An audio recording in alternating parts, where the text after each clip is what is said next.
My guest today is of Asian origin, which drove him to work his backside off. I think you will love this conversation today. Simon Alexander Ong. I was part of a minority and often felt like I didn't fit in. Maybe I'm different. It's not good to be different. So I had this belief that I had to be a banker, a doctor, a lawyer, or an accountant. I'm going to show my parents how proud they can be of me. It is actually in life's darkest moments, our most challenging times, that equip us with the wisdom and the insight to build our best lives. Pronoia is this belief that the universe is conspiring in your favor. That's such a beautiful, different, I didn't know that word. When you put a certain level of energy into your work, people can feel it. You might not be able to describe why, but people would just come out saying, you know, there was something that really resonated. Welcome back.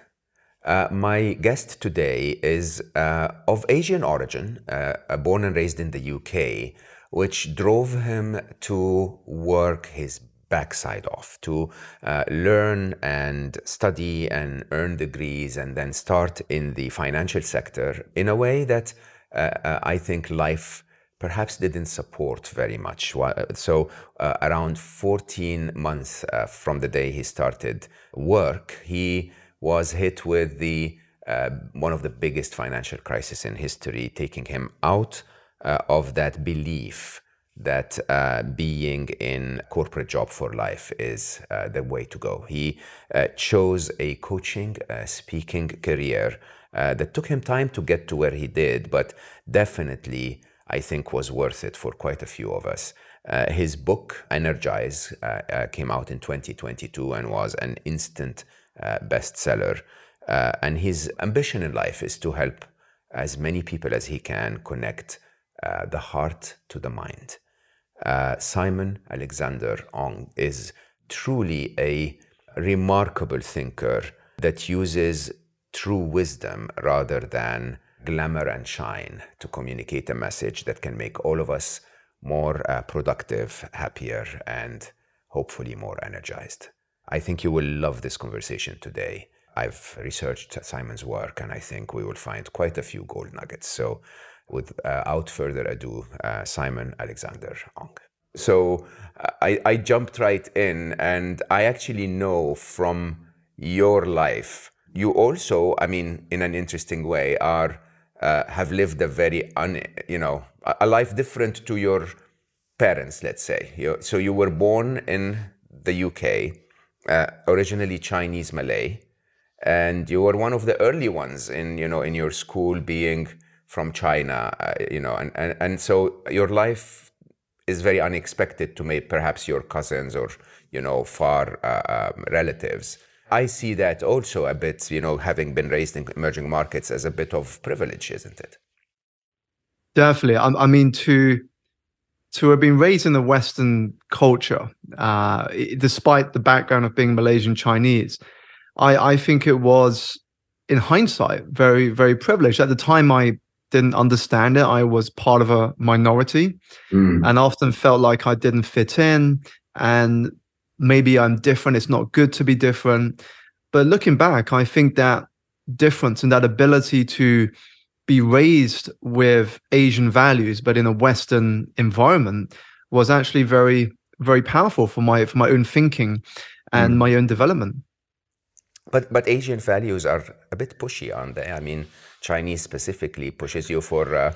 No, I mean, I say that with respect. I mean, it's the work ethic in Asia is just impeccable, really, almost over the top, probably over the top, right? So you have to work really hard. You have to gain a very, very distinguished degree. You have to, work in a.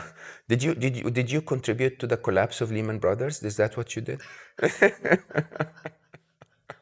That's what I tell a lot of people. I was like, I started at Lehman Brothers in the middle of 2007, at what was probably the worst possible time, a year before the global financial crisis. And I joked that 14 months later, it collapsed. And I say, it wasn't me. It wasn't me. For sure it wasn't. Yeah. No, it's funny when I heard that about you, I was like, oh yeah, I'm definitely going to see how he responds to that to that assumption that you collapsed it. It is quite interesting though because so this you were right out of university, weren't you? Yeah, it was my first job out of university. And just to touch on what you said earlier, Mo, about Asian values, I Yeah. think the thing I took from that is yes, hard work is important. Yeah. But the way it was channeled was not so productive. It was Mhm. hard work academically. And I thought that was quite restrictive because what if your talents lay outside academia? Yeah. And so I had this belief that I had to be a banker, a doctor, a lawyer, or an accountant, these very traditional job roles. Yes. And so I jumped into the world of banking and I was like, yes, I'm going to be successful. I'm going to make a career out of this. I'm going to show my parents how proud they can be of me. Yeah, it's funny you say that. Sorry to interrupt you, because where I grew up, you could either be an engineer or a doctor. You know, when people asked you, what are you going to be when you grow up? Are you going to be an engineer or a doctor, or are you going to be something else? Like, you know, there is engineer and doctor, and then everything else. Yeah, I think that's the same with you. Yeah. Yeah, it was very limited. And I think it was because nobody in my immediate family had run their own business. And so their own thinking was very limited by certain job functions. Yeah. And I still remember telling my dad, I've got a job in Canary Wharf in London, one of these financial centers.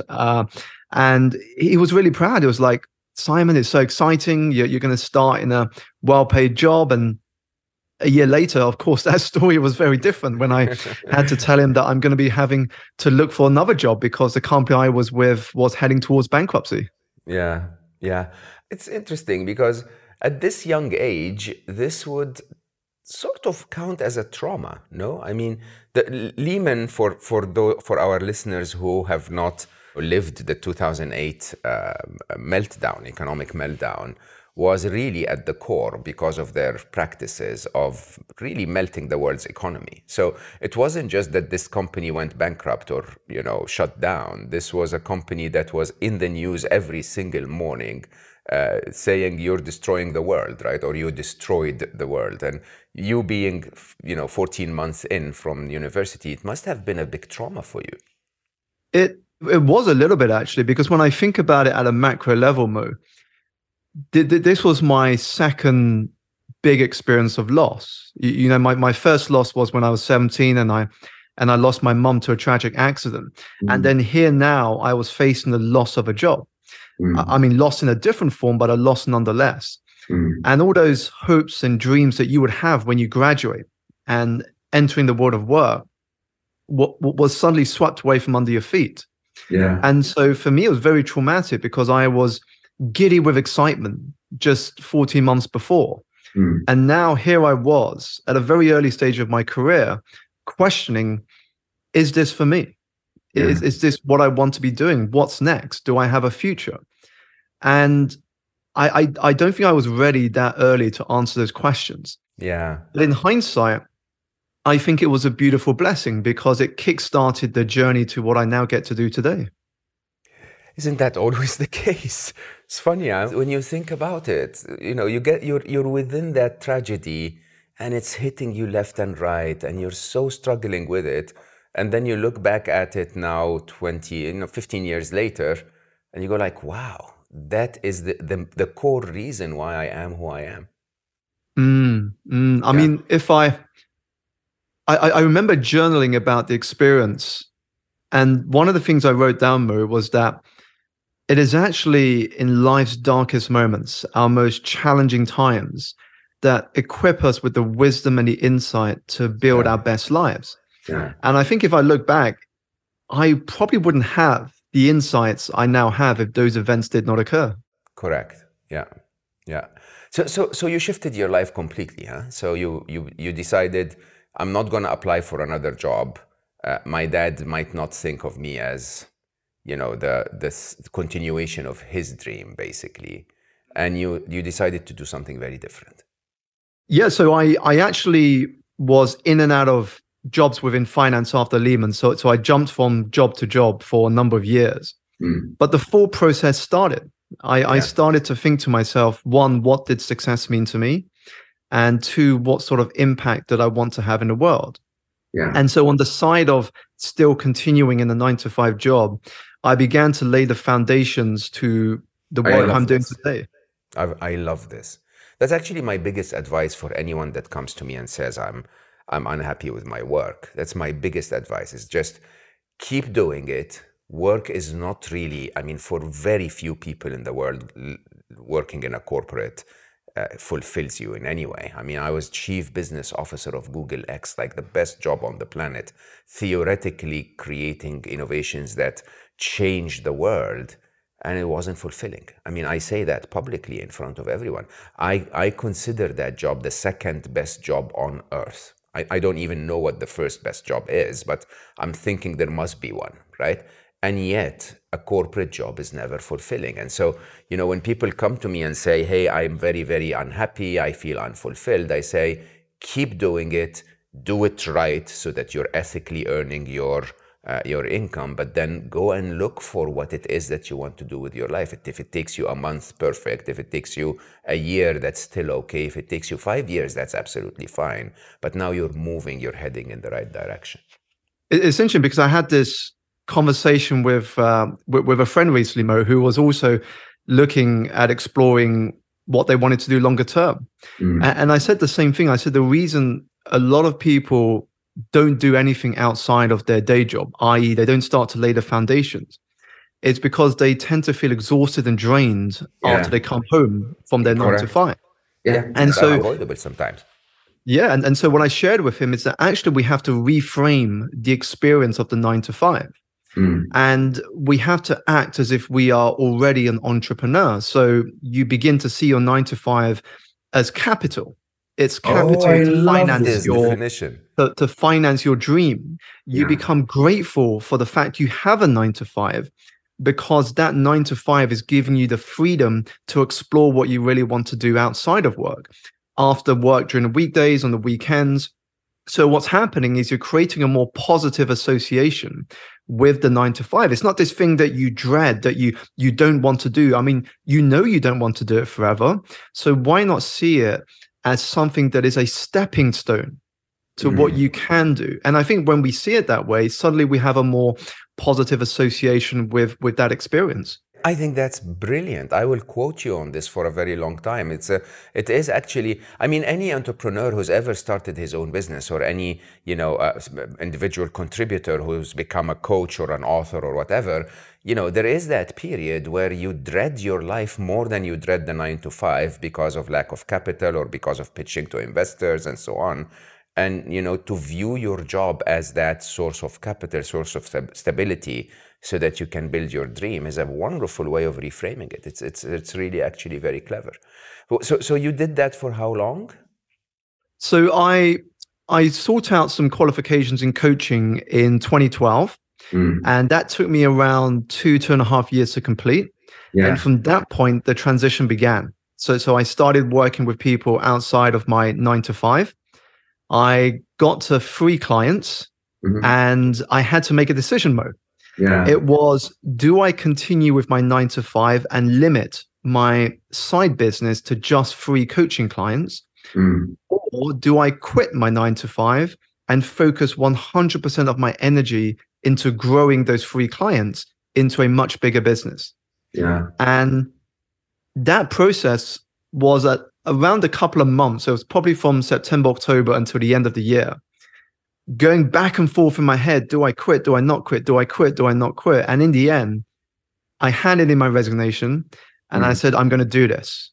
I moved from interest to commitment. So at the beginning of the process, I was interested in going all in. By the time I made the decision, I was now committed. And that was a very powerful moment. And as I share it now with you, Mo, it reminds me of what Denzel Washington said when he received an award for his film Fences. He said, without commitment, you will never begin. Without consistency, you will never finish. And that was my point of commitment. Yeah.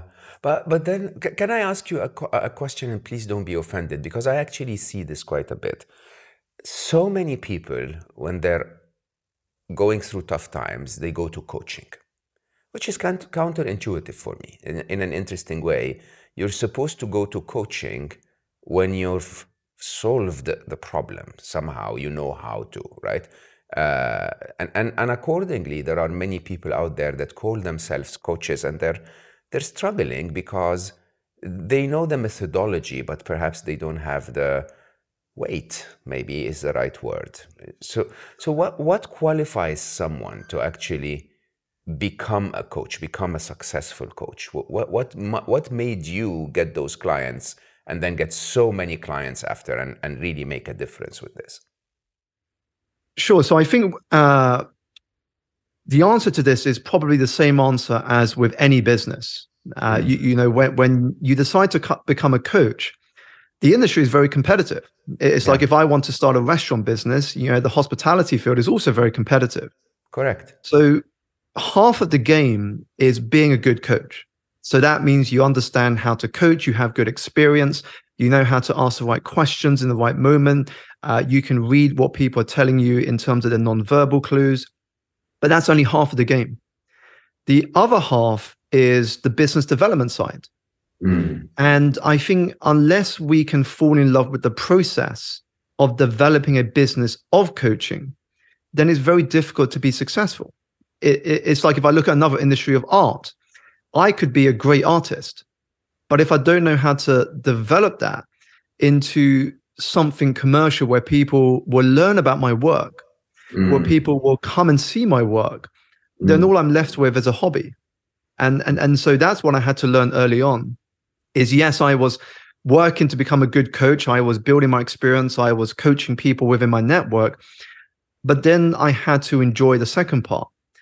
And I really did start to enjoy it, you know, understanding psychology of, well, how do I gift people with the experience of coaching? Coaching is one of those things that a lot of people may not be able to relate to because they've never had coaching before.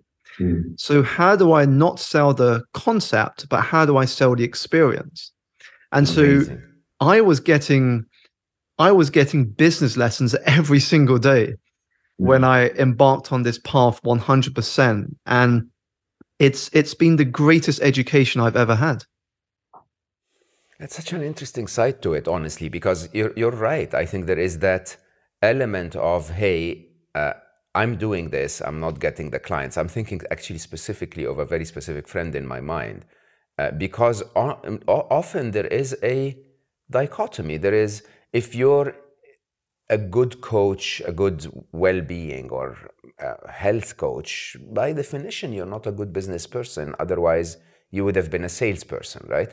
So you're saying you need to have those two skills at the same time. Indeed. I mean, it's like, and you will have come across this, Mo, having come from Google. It reminds me of Project Oxygen, when Google conducted this study to understand what made great leaders. And they came out with 8 factors. And number 1 was that the best leaders were great coaches. Number 8 was that they had great technical ability. So what they learned from those results was that just because you are a great salesperson or you are a great engineer, it did not automatically make you a great leader. Correct. And it's the same thing with business. You could be a great coach, you could be a great chef, but if you don't have that other side, then it's going to be very difficult to build a successful business. And that's one of the things I had to learn very early on. Yeah, absolutely. Now, so I want to talk about Energize, okay? And we'll go. I want to also go back to coaching, but I want to talk about Energize because there is something that I read about you, about your work, but then I was like, I can't really believe it. And then you know, I watched some of your videos, and I was like, yeah, clearly there is something special, but I can't sense it. And now when we're talking, there is a very unusual presence to you. You know, it's very. So let me tell our listeners, you are attempting to connect the heart and the mind. That's, you know, at the core of your work. And you know, Energize assumes that we are you know, energetic beings rather than rational beings to begin or physical beings to begin. And I have to say, I was like, yeah, sounds like a nice slogan. We understand that from spirituality.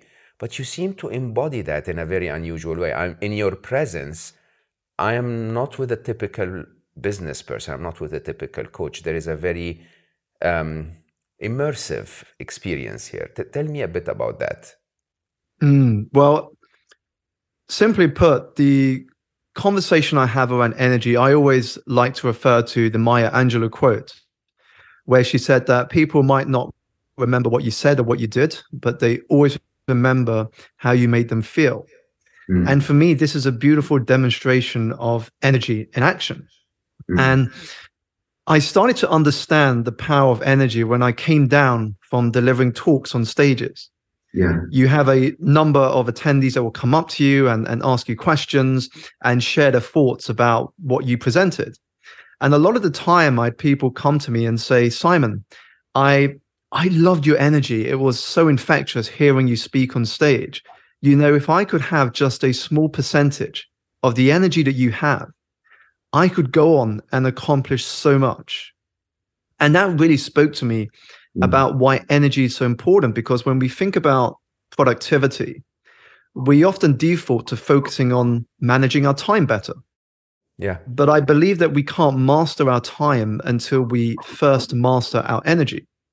Because if you give somebody a day off work and you say to them, you've worked hard this week, why don't you have a day off tomorrow? What tends to happen is that the average person, when they receive that, is they might sleep in the morning. They then might watch daytime television. And by the time they get around to doing what they wanted to do, it's already mid-afternoon or towards the end of the day. So when we're time rich, but energy poor, we end up wasting the time we have. But when we're energy rich, what happens is that even when time is working against us, we still get stuff done, because we're bringing more energy into that same time than we do if we just didn't have that energy available. But so I struggle a little bit because of my main education is physics, right? So I'm a very, very serious physicist. And I have to say, the way we in the well-being industry, in the spiritual industry, if you want, the way we speak about energy doesn't speak to my physics mind at all. Okay, I think of it more as presence, as aura. But yes, of course, there is also, when you said if you have more energy, and that's true, some humans have more energy, but not in physics terms, because energy for a human in physics terms is calories, right? So it's basically how many calories you ate and how many calories are you burning. That's energy, right? But you can see that some people will eat less and be more energetic. Some people will not eat at all. I'm fasting today. It's Ramadan here in the Middle East, and I'll still have a ton of energy, right? So energy in that sense is not calories. It's not physics. It's not joules, basically. Not at all. I mean, and I think this is the challenge for many people, is that energy is a universal language that you and I understand, yet it has no words. And you can't measure it. I mean, if you go to, let's say, a networking event and two people approach you, you are going to be more attracted to speak to one person over the other. Yeah. And when somebody says to you, what made you want to go and initiate conversation with this person over the other? Often you can't explain it. You might just say, well, it felt natural to go and speak to that person. It's just something that I felt compelled to do. It's very difficult to explain. It's the same with when you ask someone, how did you know it was the right time to get married? Somebody's not going to tell you, well, we had a checklist and we ticked all the boxes and we knew this was the right time to get married. What they will often say is, it just felt right. It felt like it was the right time to get married. There was a certain energy or chemistry that was felt at a particular time that made both partners feel like this is the right time to take our commitment to the next level. And so energy is an aura, it is a presence. And if you look at different cultures, we might describe it in different ways. In my Chinese culture, we call it qi. In the Maori culture, they call it mana. If you are a fan of the Star Wars film franchise, you might call it the force. Yeah, correct. Now, whatever we describe it as, energy is a life force, and we all have it. But often what happens is that we lose that as we grow older. And the way that we actually activate that again is by thinking about energy in 4 dimensions. So the 4 dimensions being physical, mental, emotional, and spiritual. Yes. Now, often many of us, when we look to raise our energy, we focus exclusively on the physical, i.e., get more sleep, get rest, move your body, eat better. But that's only one component. Mental, emotional, and spiritual are just as important, because if you look at society around us, what we tend to notice is that much of society, they're exhausted, not because they're physically doing too much, but one, because they are doing too little of the things that bring them joy, and 2, because they are running somebody else's race very often. And that's when you are low on spiritual energy. That's when you're going against who you are and what your natural gifts and talents are. But when you do something that is an extension of who you are, where you feel alive doing it, that's when you enter the state of flow. That's where you feel high on spiritual energy. That's when you're doing what you're doing and time just flies. And so when I started to look at things from that way, I began to realize that what made people magnetic, if you will, was the fact that they were working on their energy in these 4 dimensions. And so that when they showed up, they were able to not only have a certain presence about them, but they were able to connect with people in a very different way. So how do you do that? How do you work on those 4 dimensions? Sure. So the physical is the easiest. And for me, the physical is the most important. It gives us that baseline of energy. Yeah. Even though we should say lots of people ignore it. It is the easiest, it is the base, and most of people, just don't do the right things for it, right? Most of us ignore it. And I think part of that is because we like to overcomplicate things. You know, much about life is simple, but for the human mind, we like to overcomplicate it. We think it's such a beautiful statement. Yeah. We think it can't be that simple. But if there's anything that the COVID pandemic has taught us, is that without your health, you can't do much. You know, I often share with people when talking about our physical energy is that to the healthy person, you will have many hopes, wishes, and dreams. But to the sick, they have only one. And so we must stop making our health a side hustle. We've got to prioritize our health, because that gives us a baseline level of energy. Now, when it comes to mental energy, what I'm thinking about here is firstly our ability to focus. It is then our mindset, and then our willingness to access our innate creativity. We are all creative. Some people might question that, but if you look at any child, you will see that we are born creative souls. Absolutely. How can we bring that out? Because when we are able to express our creativity, that's when we feel more energized. Emotional energy is really about our ability to not only understand ourselves, but it's also about our ability to relate to others and how we respond to things that are not always in our control, such as unexpected events, setbacks, or challenges. It's really understanding the emotions at play when these things occur. And then spiritual energy, we touched on just now. It's really about purpose and fulfillment. Is it? I'm just in a contemplative mode this month. So allow me to ask you this question. I've been contemplating that, I mean, it's spiritual energy in that case, in the use of the word spirit, is the non-physical part of you, right? It's the, you know, you can call it consciousness, you can call it your being, your life force, your soul, your spirits, whatever you want, right? And you know, again, if you mix physics with this view, you realize that everything physical is governed by, you know, entropy and is bound to end, while anything non-physical seems to be outside space-time, and so accordingly enjoys an eternity of time, right? So why is purpose important for the spirit? You know, why, sorry to say, I mean, my mission is 1 billion happy, but it's 1 billion happy in this physical world, right? It's not 1 billion happier souls, right? It's 1 billion happier physical beings. And, you know, all of this will end very soon, while the soul has not yet been nurtured, if you want. So why is purpose in the physical world important for the spirit? Purpose is important in the physical world for the spirit because what it does is it unlocks our greatest source of energy. When you are clear as to what you want to be doing with your life, what you're working towards, what brings fulfillment towards you, and at the end of your life, you can look back and say, I'm so glad I did what I did. That provides you with a source of energy that is very hard to replicate.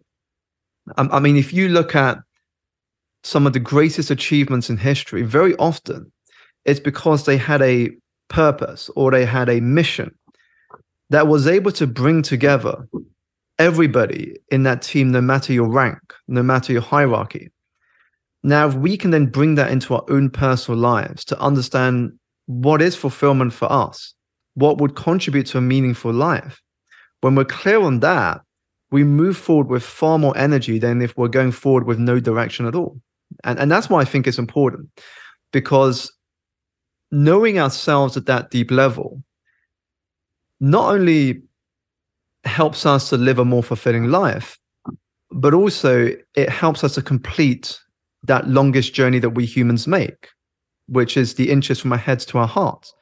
Never an easy journey, but I believe the most important that we will ever take in our lifetime. And that's why I think it's so important, because deep down, we know, I think fundamentally, we know what it is that will contribute to a meaningful life for us. And the definition will be different person to person to person. But what we tend to lack is the courage or the belief that we can achieve that, or we can make some of that a reality. And that's where the role of the mind comes in. Is it can be our greatest cheerleader, or it can be the very tool that sabotages our progress. The biggest weight you drag along. So that journey really matters. The journey from the mind to the heart. You talk about that a lot. What is that? How does that happen? So what happens is that we tend to make a lot of decisions with our head. And what I mean by that is when we grow up, and I'm relating to my experience here, when I grew up as a teenager and then when I entered the world of work, a lot of my decisions were influenced by other people, whether you want to group them as society, parents, close friends, and those that you were inspired by. And then as we get into the world of work, we want to seek validation from other people. We want to feel that we're validated, that we're doing something that is going to make other people proud. But the irony of this, and Bronnie Ware shared this in her book, The Top Regrets of the Dying, the irony is that if we live a life that way, we end up living a life more true to others than to ourselves. Yeah. However, when we start to listen to our heart, and it's never easy, but when we start to listen to our heart and trust the wisdom that it shares with us, what happens is that we begin to live a life more true to ourselves. And that's because listening to our heart, it may not always get you where you want to be, but often it gets you to where you need to be. And that's what I found, listening to my heart. And that's why I'm a big fan of silence. I'm a big fan of going inwards. Yeah. Because I believe that when we pause, when we step back and when we slow down, we're actually reconnecting our mind to our heart. We're giving oxygen and space to the wisdom that we all have inside of us, which so many of us suppress in the busyness of the everyday. Yeah, absolutely. I mean, we're alike in those two things, like silence and minimalism seem to be misunderstood by a lot of people. I think the modern world is a lot more around give me more so that I can process more, I can achieve more, I can do more. While in reality, there is so much achievement in doing nothing at all. And there is so much, understanding and wisdom in speaking nothing at all, or even listening to anything at all, silence. This is exactly correct what you said there, Mo, because I think we have been believing that in order to get to where we want to be, we have to keep adding more and more and more. And so we've fallen into this trap of addition, if you will, when actually subtraction is what we really want. Absolutely. Because if we keep adding more and more and more, what happens is that we lose sight of what is most important. Yeah. But when we start to subtract things from our life, what happens is that we actually realize what really is important. We become grateful for the blessings we already have. And I think that is what we need to be focusing on. If we really want to make progress, it's not about always adding more, but about one, stopping the behaviors that are preventing us from making progress, but also subtracting things from our life so that we actually have the space to do the things that we want. I think that's absolutely the truth of everything, actually. I normally say that enlightenment is not actually knowing more. It's really, really shedding all of the wrong knowledge that you know. It's, the path really, if you think about it, again, I use mathematics and geometry and physics all the time in my life, but if you think that you're born at a point and every possible radius that's coming out of you is a path, the trick to finding the correct path is to actually negate all of the wrong ones. There is one path that you want to find, and it's not about learning more, it's about dropping so that you have less in your life, so that you get to the point where your true nature as a child, which was so pure, is back to where you should be, basically. It reminds me of the saying that wisdom begins by knowing yourself. Yeah, absolutely. And the thing is, you can't know yourself if you don't have the time to go inwards. Yeah. If you don't have the time to reflect. Yeah. And when I started to prioritize that time in my diary, what happened is I actually started to understand a lot more than I gave myself credit for. Because we think all the wisdom is out there. But actually, a lot is also in here. And we forget that very quickly. A lot of that is in here. And so what I challenge, whether it's my clients or the audiences I speak to now, is to respond in your schedule with blocks of me time as quick as you do to saying yes to work meetings and yes to social events. Because we're very quick to say yes to work events and social events, but how quick are we to say yes to our own me time in our calendar? And until we block those periods of the day or week out and treat them with as much importance as our work meetings or our social events, we're never really going to have that space. There is always going to be something else that would take that time away. So what's your me time like? So my me time will depend on what I have coming up quarter to quarter. But at a minimum, I have 1 to 2 days a week where I just disconnect. And that is to spend time with my wife. That is to spend time with my daughter. It's just a way to be with the people I love around me. Otherwise, I could easily find work to do. And before long, that time would just disappear. And disconnect here is no phones, no technology? Yeah, so disconnect is a day where I'll have my phone, but it'll be on flight mode. I will check it at certain points, but it will be sort of points where I'm not with my wife and child. And my main focus for the day is to be absolutely present, because I know that the greatest gift that I can give my child is not time, but it's my energy. A lot of us give our children and family time, but are we really present? Are we really there with them? Are they able to connect with you? And so I've seen the power that can have with children. And, I want to savor those precious moments, Mo. Oh, I cannot agree more. I promise you.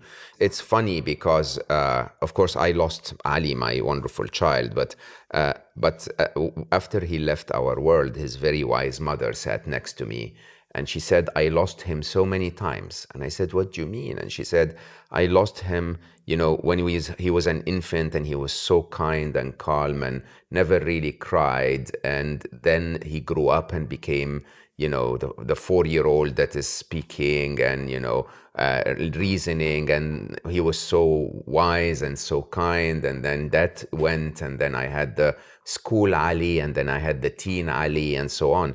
And you'll be amazed. You'll be amazed how, of course, some of those years I was that corporate executive running around like a nutcase. With all the right intentions, believe it or not, I wanted to provide them an amazing life. But perhaps there was a point, and they needed an amazing life. I'm not the kind of guy that will say, but they just needed my presence. No, they also needed an amazing life. I needed to be a good father and provide, right?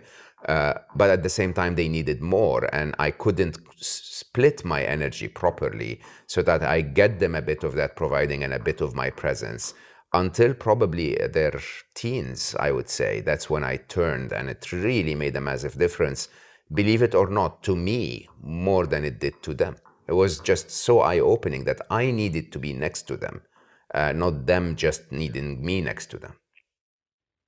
And I think, referring to what you said just now, Mo, about the benefits it has for us as well, I think it's because the lessons we learn when we are present with them.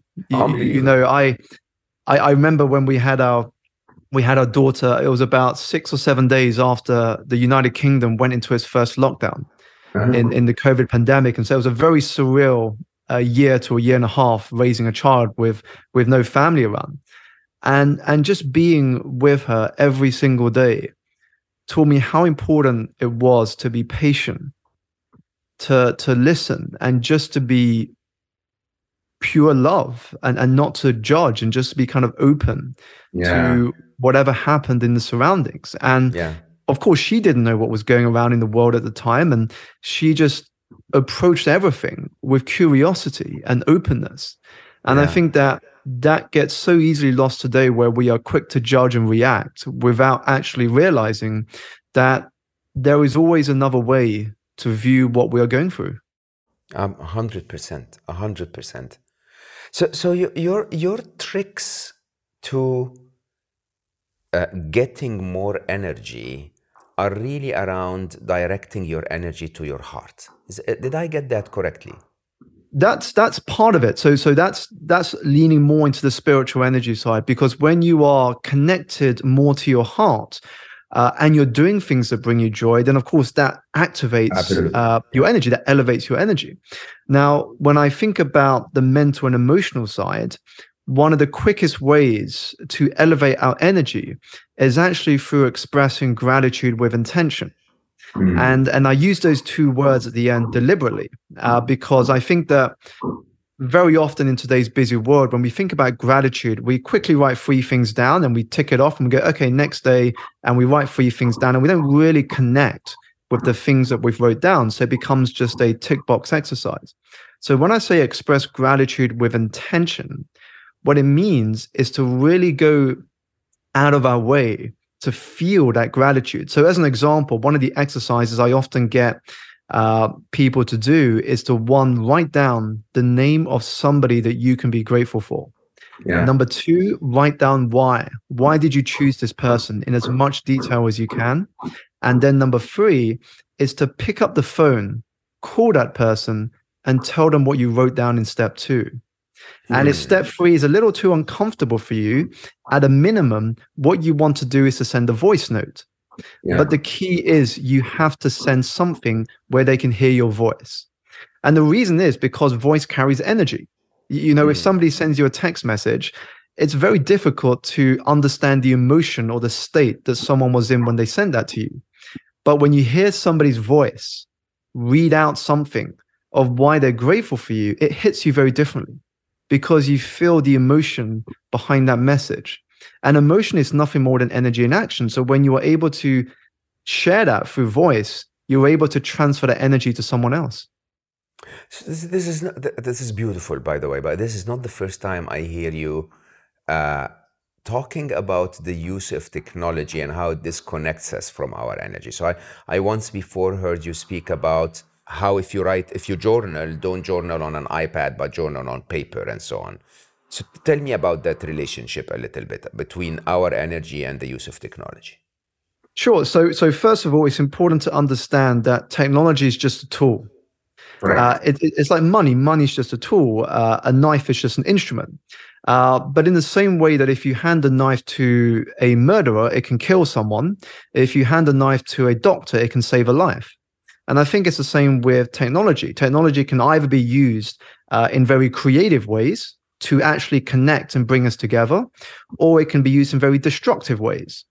And so we've got to be mindful of how we use technology. It's not about we don't use it or we do use it. It's just how do we use it in a way that is productive to us. So when I journal, the reason I often recommend journaling traditionally, i.e. pen on paper, is because if we try to type or journal online or on an app, we might not have the same focus as if we had pen to paper, because of course, when you're using technology, you have these things such as notifications. Correct. You have emails coming up. You might have 20 or more tabs open on your internet browser. Whereas when it's pen to paper, you're focused in the moment. You're listening to your thoughts. And when you put your thoughts onto paper, you're able to dissect them. You're able to open them up into more conversations. You're able to understand, well, what do I need to know? What is my challenge here? You're able to really analyze your thoughts in a way that you simply can't do as effectively if you're looking at a screen. So I think understanding and having that awareness of how we can use technology or not use it in a way that helps us to be more productive is very important. It's not inherently wrong with technology itself. It's the things that surround technology that take away our focus, distract us, and waste our energy, basically. Yeah, it's awareness and understanding, first of all, the impact it can have on our focus, but also how we are using it. Are we using it with intention, or are we just consuming it? Because it's one thing to use technology to create something of value. So if I go onto social media platforms and I share a video or I write an article on a platform that actually brings value to the reader or the viewer, that's very different to if I went on technology and I wasted 6 hours scrolling down a never-ending newsfeed. Yeah. And so I think that second part is also important. How are you using technology with intention, not such that it steals your focus and your ability to be present and actually make progress towards what's important? Because then that's veering onto procrastination. And that's, that's something we don't want to get lost in. But if you're using it with intention, I'm going to use technology in order to do this or to bring value in this way or to share my work in this manner, then that's using it in the way that it was meant for, I believe. It's fascinating when you think about it. There is nothing inherently right or wrong at all. It's always the way you engage with something, right? I'm guessing there must have been parents that spent the first year of their newborn's life in lockdown and just hated every minute of it and destroyed probably the future of the child, and others that just see it as the biggest opportunity to learn and to connect and to give them a beautiful upbringing, right? It's so interesting how you seem to look at things and say, oh, but this is the beautiful side of it. This is the beautiful side of it. It's not all bad or it's not all right. It's so true, because one of the things I came to learn early on through mentors and coaches as well that I had in my first few years as an entrepreneur is that there is no one reality. There is only customized realities. So what I mean by that is that we all live in the feeling of our thinking moment to moment to moment. And so what occurs is that when you bring a thought into your mind, that paints your reality in a certain way. Mm. But actually, if we know that fact, what we can do is we can choose a different thought. So if I choose a different thought, that sparks a different choice, a different behavior, a different action. And what we realize through that process is that we're both the sculptor and the sculptor. And so nothing ever is good or bad. It's how we perceive it. Reality is perception. Yeah. And the word that I came across when I was putting the book together, Mo, I came across this word which I hadn't heard about before. And it's a word called pronoia. Paranoia is this word that describes the feeling that the world is out to get you in some way. That somebody's trying to sabotage your chances for promotion, for example. Yeah. But pronoia has the opposite definition. Pronoia is this belief that the universe is conspiring in your favor. That's such a beautiful different. I didn't know that word before. That's exactly the truth. For you and not against you. Yeah. And so I think that when we view life through the lens of pronoia, what happens is that instead of letting an event consume us, we're actually taking a step back and asking ourselves questions such as, what is this trying to teach me? What is the opportunity here? And in order to see life through the lens of pronoia, we actually have to make that leap from operating from a place of ego to operating from a place of humility. And when we can do that, it becomes a lot easier to live life through the lens of pronoia. What do you mean by that? What What do you mean humility instead of ego? How does that affect our choice of pronoia or paranoia? Sure, because when you operate from a place of ego and something doesn't go your way, you are less inclined to look at it from a growth mindset. You're less inclined to ask the questions, well, what's the lesson here? What is this trying to teach me? Because from a place of ego, you might be thinking, why didn't I get that? Why did he or she get that? You're operating from a place of that you should be entitled. You should be getting all those things that other people are getting. And so it's very difficult to look at life as if it's working for you when things don't go your way and you're operating from a place of ego. Yeah. But when you come from a place of humility, you understand that the world is relative. There is always going to be someone who is better, richer, more handsomer than you, and also people who are less than you in some ways. And so when you realize that actually the world isn't perfect and there's no such thing as perfection, then you realize that any situation can actually be turned into a fuel for you to come back stronger, for fuel to learn, for fuel for you to grow. And I think that makes it a lot easier for us to then operate from that lens of pronoia. I 100% agree. I was having a very interesting conversation last week with a friend who is, I have to admit, IQ 158, so an extremely intelligent woman. And she is completely discouraged by how her senior leadership in her organization don't seem to listen to the team, okay? And so, she suggests things and then they don't listen to her suggestions and just instruct everyone to do something else and so on. And that's really bothering her. And I asked, why? Why is it bothering you? And the reason, she came, with a million reasons. And I said, in one word, the reason why we don't want to be told what to do is our ego. We think that we know better than the boss, right? And I will have to say with a lot of humility that when I was the boss, when I was really very, very senior number one or number two in an organization, the decision-making criteria I had to take into account, the elements that I had to include in my thinking were very, very, very different than any branch head or country head or, I had to combine so many other things. And it was actually exhausting sometimes to try and explain this to everyone else because it was an attempt from me to make everyone else know everything I know, right?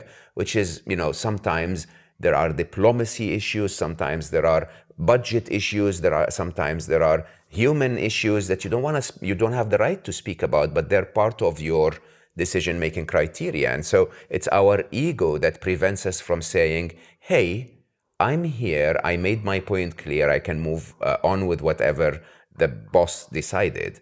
Now take that same concept and think of the boss as life itself, okay? And life has so many things it wants to teach you and has so many things it has to put into play and has so many other characters in the movie that also have their stories and also have their life. And yet your ego is, no life, I should have taken this, I know better. Right? It's quite interesting when you think about it. When humility is to say, okay, every time you twisted my arms, as I call it in my first book, I call it the nudge. Every time life twisted my arms, it worked out better at the end, right? And so why is it that I keep going back and thinking, no, you don't know anything, you idiot life. I'm the one that knows what to do. I love that analogy there, Mo. And it's funny because it reminds me a little bit of myself when I was in the corporate world, because when I wanted my boss or the senior leadership team to listen, and I was mad that they didn't, that was me operating from a place of ego. Correct. But when I started to understand that and I approached it from a place of humility, suddenly, weirdly enough, actually, they started to listen. And I looked back on that time and I wondered why. And it was because what I focused my energy on was very different. So when I came from a place of humility, instead of saying they're not listening to me, they should listen, I asked myself questions such as, how can I increase the probability that they might listen to what I have to say? And so in effect, what I was doing is I was moving the attention away from me and to them. Yeah. What did I need to understand about them in order to make it easier for them to listen to me? I.e., how do they receive that information? At what times of the week are they less busy? At what times would it be appropriate to share what's on my mind? And so I think that's very important, is that when we come from a place of humility, we actually begin to understand others. And when we understand others, that's the beginning of us having more influence. Yeah, so true. So true. Can I go back to a question, to a comment that you made when you were talking about your transition early in your life? And you said, because we humans tend to overcomplicate things. First of all, why? And second, if you were to simplify things, what would you bring life down to? What are the things that really matter? I think when it comes to, and I think I can go lots of different directions here, but I think to focus it, to focus on making progress, generally speaking, I would boil it down simply to having a bias towards action. Now, if you look at the most successful companies, teams, or leaders, they will share they will have lots of different characteristics or traits or habits that you can say it's because of this habit that he or she was successful. But I think the most common amongst any story you hear is they had a strong bias towards action. I think that's what we can boil it down to. Yeah. I think why we overcomplicate it is because of fears and doubts that we don't like to face. We don't like to admit that sometimes we don't know what to do, that sometimes we have no idea what's going to happen if we take that first step forwards. And so what we do to make ourselves feel better is we pile on all of these obstacles to make things a lot harder. So for example, if somebody said to themselves, this year, I'm going to get fitter. Yeah. Now, the simple action is to just go outside and start running. But what do many of us do? We then research the best gym to go to. We research the best fitness gear to buy. We research the best personal trainer. We ask for recommendations for a smartwatch. And that's before we've even taken any action. And so once you've gone through that list of all your research and all of your purchasing items, I mean, how often do you then use them?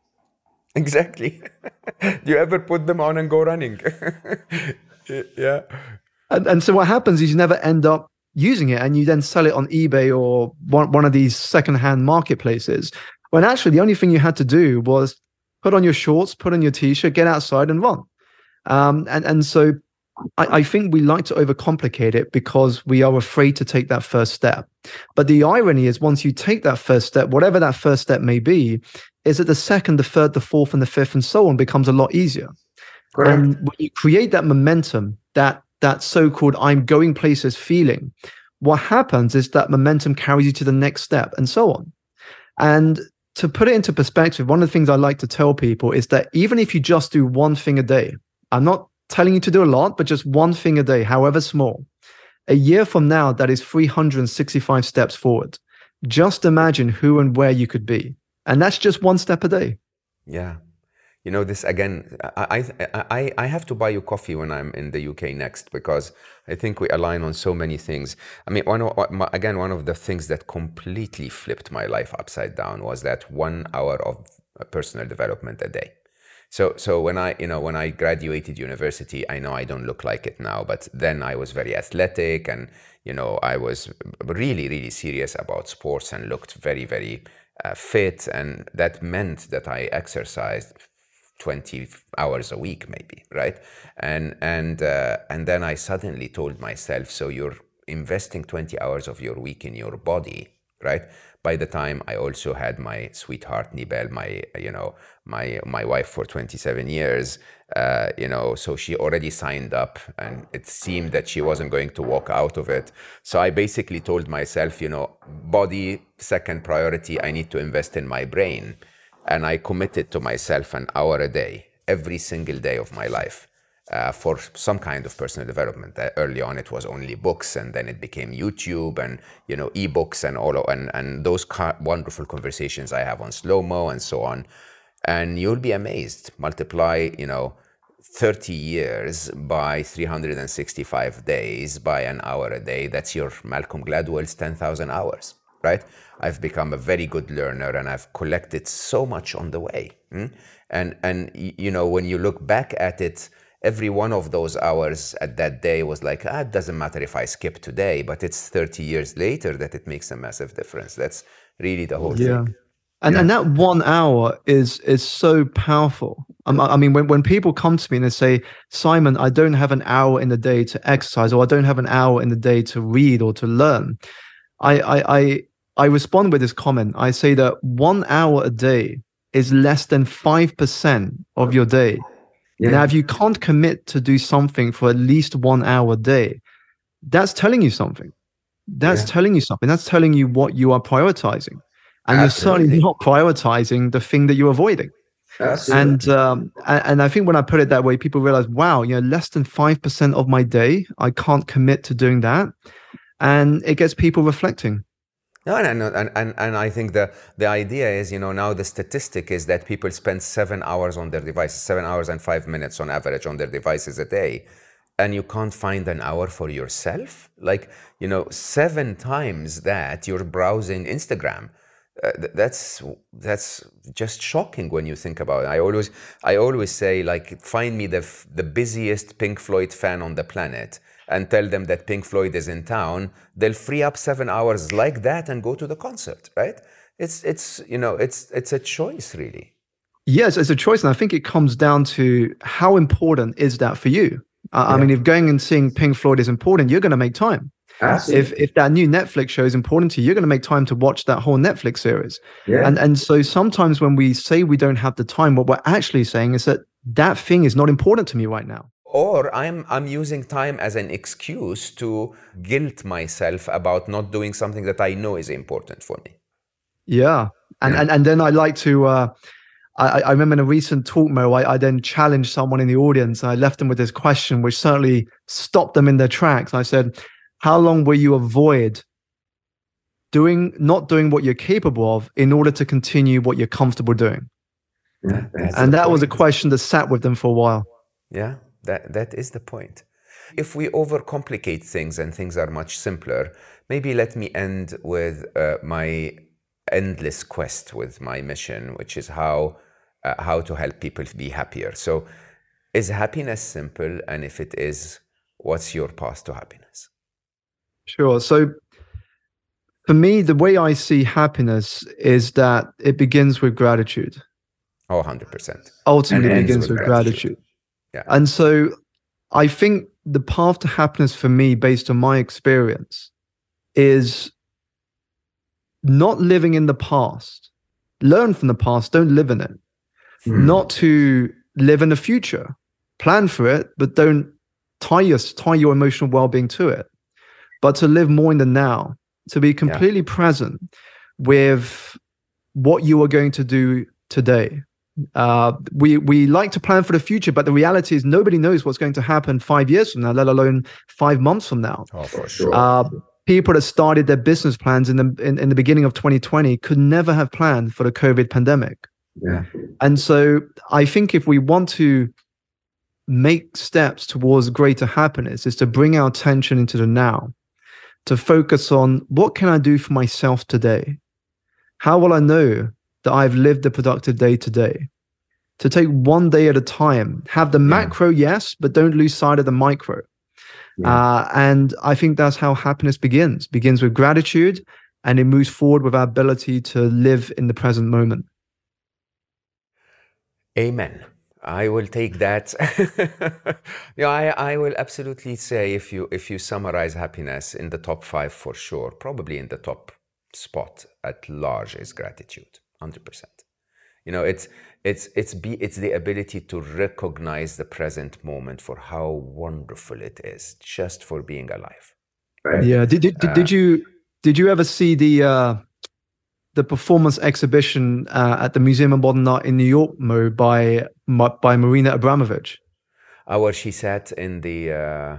Yeah, she sat in a chair, and opposite her was an empty chair for the audience to sit in that chair. And they could sit there from a few seconds to a few hours. But it was silence. There was no speaking. It was just staring into Marina's eyes for however long as you wanted.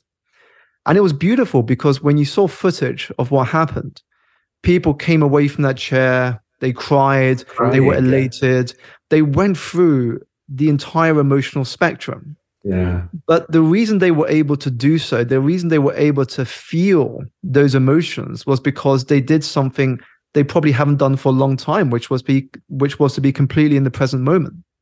It's to be completely in that moment with Marina in something which was private yet public at the same time.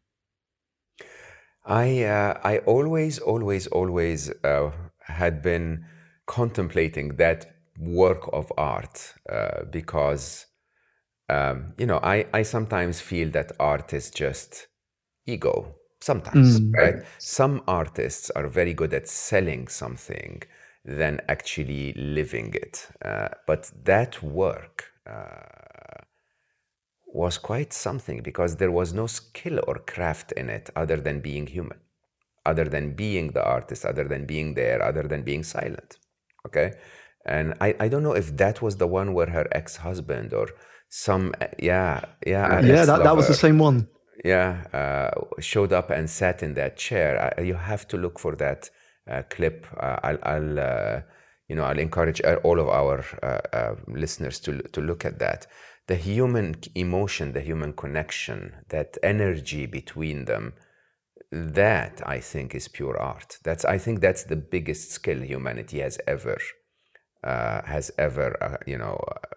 really acquired or attained or had possessed to start with, is that ability to connect in silence. It's so beautiful to connect to another soul, whether that soul is a human or a tree or yourself or nature or whatever it is. It's beautiful, beautiful.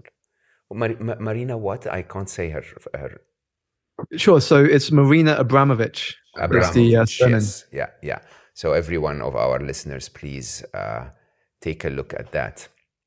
I want to keep going, but I think this is one of those episodes that I will recommend to my listeners to go back and listen to. I actually think, I'll tell you this openly with admiration, Simon. You make things look easy. You drop nuggets of wisdom in a very calm voice, as if you're talking about what you are cooking for lunch today.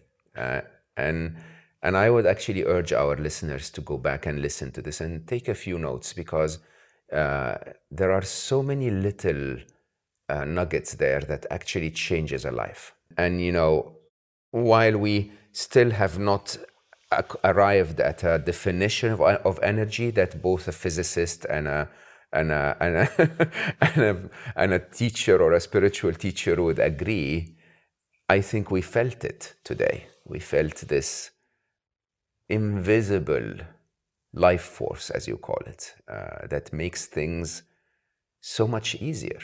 The same job, the same task, the same number of calories in your body, the same conversation, but with the right presence and the right energy, it becomes very different. It becomes so easy. It becomes energizing. I like that. I think when you said with the right energy, it becomes energizing. It's so true, because when you put a certain level of energy into your work, people can feel that. Absolutely. You know, whether that work is speaking or coaching or cooking or relationship, whatever it is, the energy that you put in, people can feel that. And again, it's very difficult to quantify. It's difficult to measure, but people feel that. Yeah. And that's why I think energy is so important when it comes to our work. You know, when I put passion and energy into what I do, when I go onto stage, when I talk to a client, when I do the work I do, people can feel it. You know, you might not be able to describe why, but people would just come out saying, you know, there was something about that talk, or there was something about this that really resonated, but I can't explain it in words. It was really energizing. It got me away thinking and reflective. And I think every one of us has that gift. Every one of us has that gift to give to someone else. And when we can do that, it not only helps them, but it also benefits us. So true. So true. I mean, it's those moments I think people should look for, where you go into a task drained and you go out energized. You must have burnt calories in physics you consumed energy for that, but it just energized you. And I think that is so beautiful. Simon, I am so grateful that you came today. I definitely am coming out of this energized.